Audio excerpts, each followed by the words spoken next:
प्यारे दोस्तों नमस्ते। आज मैं आपको धन की देवी लक्ष्मी और विद्या की देवी सरस्वती की कहानी सुनाने जा रही हूँ। एक दिन लक्ष्मी और सरस्वती आपस में वार्तालाप कर रही थीं कि कलयुग में धन का ज्यादा महत्व है या विद्या का।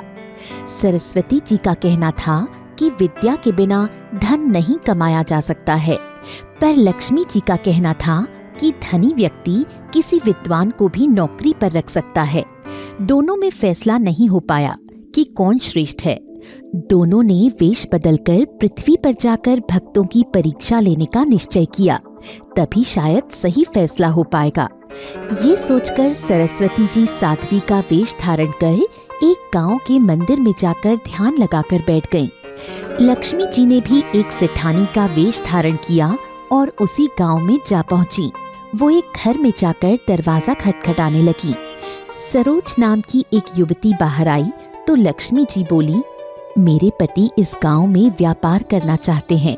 वो जब तक आते हैं तब तक क्या मैं तुम्हारे घर रह सकती हूँ? इसके बदले में मैं तुम्हें प्रचुर धन दे सकती हूँ। सरोज ने कहा, मैं सास और जेठानी को बुलाकर लाती हूँ, वही इस बारे में फैसला करेंगी। सरोज की सास बहुत सीधी थी, पर जेठानी संध्या बहुत ही चालाक थी। संध्या सेठानी को देखकर समझ गई कि उसके पास बहुत धन है। उसने धन लेकर सेठानी को रख लिया। सास और छोटी बहू सरोज ने बहुत मना किया कि अतिथि से धन लेना ठीक नहीं है, वो तो देवता समान होते हैं, पर संध्या नहीं मानी। सेठानी 3 दिन तक वहाँ रुकी। हर दिन वो कुछ सोने के सिक्के संध्या को देती। संध्या उसे प्रसन्नता से ले लेती। सास और छोटी बहू सेठानी की बहुत आवभगत करती। सेठानी ने सरोज से पूछा, तुम सिक्के क्यों नहीं लेती?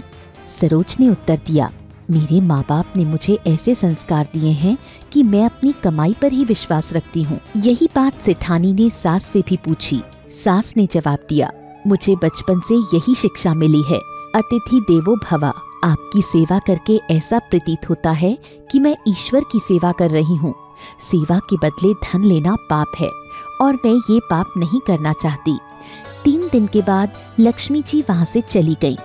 अगले ही दिन साध्वी के रूप में सरस्वती जी उसी घर में आईं। उन्होंने भी 3 दिन रुकने की इच्छा व्यक्त की। उसके बदले में उन्होंने जाते समय कुछ लाभदायक ज्ञान की बातें बताने का वचन दिया।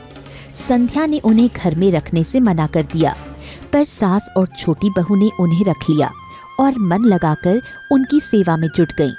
संध्या ने एक बार भी कमरे से निकलकर उनसे बात नहीं की। 3 दिन पूरे होने पर साध्वी जी वहाँ से जाने लगी। जाते समय उन्होंने तीनों को बुलाया और कहा, मैं तुम लोगों की सेवा से प्रसन्न हूँ। फिर उन्होंने सास और छोटी बहू के कान में ज्ञान की बात बता दी। जब वो बड़ी बहू के पास गईं, तो उसने कहा, मुझे ज्ञान की बातें नहीं सुननी, मेरे लिए तो धन ही सब कुछ है। साध्वी जी बिना कुछ कहे चली गईं, लेकिन थोड़ी ही देर में सेठानी को साथ लेकर वहाँ वापस लौटी।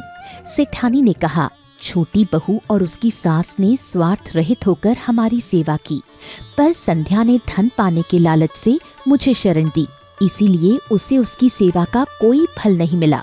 साध्वी तुम तीनों को ज्ञान देना चाहती थी, पर संध्या ने उसे भी लेने से मना कर दिया। फिर दोनों देवियां अपने असली रूप में प्रकट हो गईं। सरस्वती जी ने कहा, लक्ष्मी जी ने तीनों की अलमारी को धन से भर दिया था।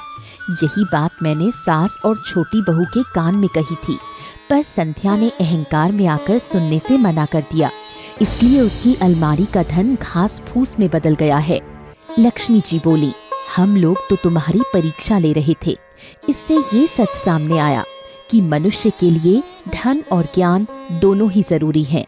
यदि बड़ी बहू ने धन का लालच ना किया होता और ज्ञान भी प्राप्त कर लेती, तो उसे भी धन मिल जाता। संध्या दोनों के पैरों में गिरकर पश्चाताप करने लगी। सास और छोटी बहू भी बोली, हमें दोनों देवियों के एक साथ ही दर्शन हो गए, यही बहुत बड़ा धन है।